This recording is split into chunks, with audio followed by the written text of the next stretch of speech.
This is a time for every human being to build themselves into a higher possibility. If you get one problem, let's see how to handle that. Don't multiply it in your head. If you shift this focus, we will go through any kind of time. When time to act in the world becomes open, you will be in a great advantage. If you're committed to enhancing your life, lifestyle will happen.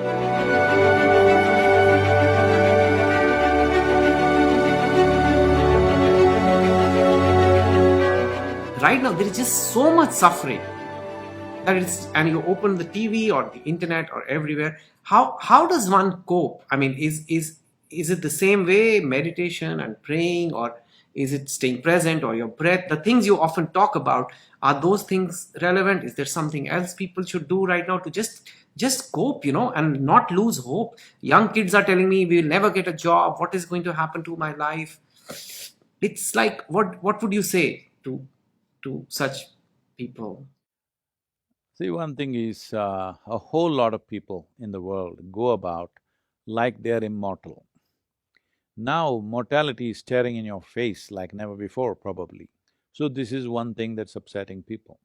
We need to understand, if we have to stay sensible, we must be consciously aware. Every moment of our life, if we are aware that we are mortal, we will organize and plan our lives and the little time that we have and the energy that we have in the best possible way.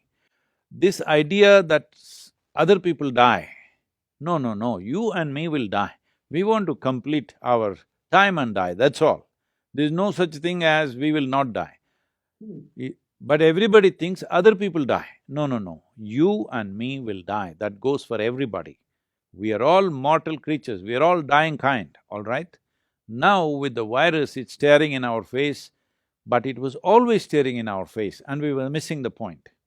Having said that, this is not to be insensitive to the deaths that have happened, loss of dear ones, loss of economic losses, loss of jobs, everything. But we need to understand this. This is a time when mortality is so obvious to everybody.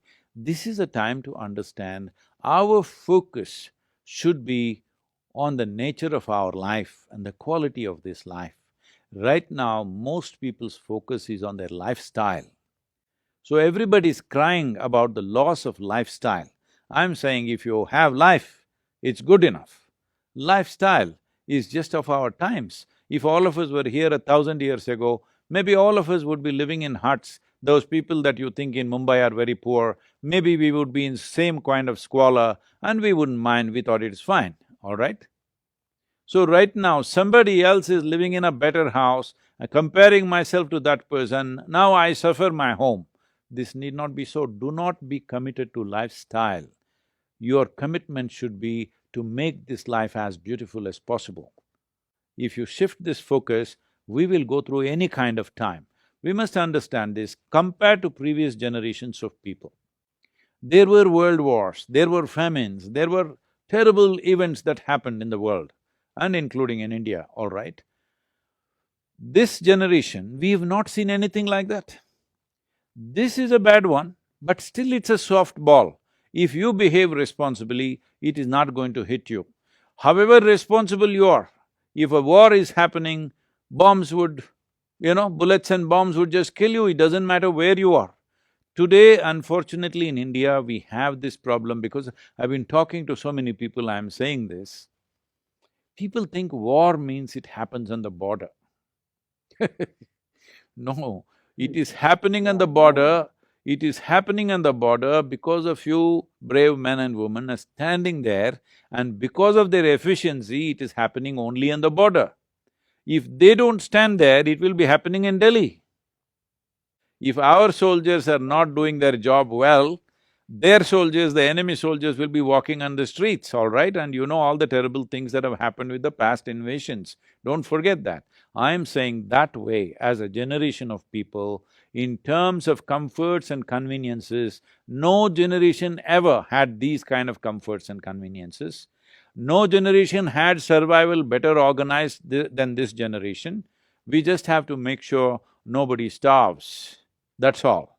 Rest of it is only loss of lifestyle. Don't make big fuss about it. This is a time for every human being to build themselves into a higher possibility, either in your competence, in your emotion, in your thought, in your experience of life, in your joyfulness, in your peacefulness, in every way, please use this time to upgrade yourself. When time to act in the world becomes open, you will be in a great advantage rather than sitting and crying. Right now, WHO is saying that it is not just this pandemic, there is going to be a mental pandemic and there's going to be a suicide pandemic. See, our problem is if we get one problem, we want to multiply it into many. No, if you get one problem, let's see how to handle that. Don't multiply it in your head. Yes, it is a serious issue, it's not a joke. Yes, there is tremendous losses for everybody, but focus on being committed to your life, not to your lifestyle. Then you will see everything will change in many ways. See, if you committed to a lifestyle without being committed to enhancing this life, inevitably, one way or the other, you will move into crime. Maybe crime outside of the law or crime within the law, but inevitably you will move into crime once you're committed to lifestyle. If you're committed to enhancing your life, lifestyle will happen according to our competence and in the times in which we live. See, we must understand our lifestyles are all not made by us. Our lifestyles are of the times. See, right now, in 23, 24 hours from India, I'm here in United States. If it was 100 years ago, coming to United States means probably 45, 50 days up and 45, 50 days down, all right? But people are saying this 22 hours of flight is too long. Repeatedly, they're telling me, I said, what is too long? I'm glad it's only 22 hours. Otherwise, people were, sitting on a steamship and going, before that on a sailboat, not even knowing whether they'll get there or not. So I'm saying we are having, as a generation of people, we have the best of everything. Never before humanity has had these kind of things. Now, if we commit to enhancing our life rather than just enhancing our lifestyles, we can become the best generation ever because our survival issues are largely settled. We must understand this. 300 years ago, if you want water in the morning, you had to walk down to the well or river or pond to carry 2 buckets of water. Today, how many young men and women are even capable of carrying 2 buckets of water a mile? Physically capable, they're not anymore. I'm saying. So you open the tap, water comes, hot water comes, cold water comes, everything happens, and you're cribbing and cribbing and cribbing. Please don't crib. Use your life because whether you do something or not, whether you're joyful or miserable, whether you're making something out of yourself or nothing out of yourself, time is rolling away. Time is ticking away. You must understand that since you and me started talking, everybody who's listening and all of us, including you and me, are 47 minutes closer to our grave. If you think about it once in a way, it causes paranoia.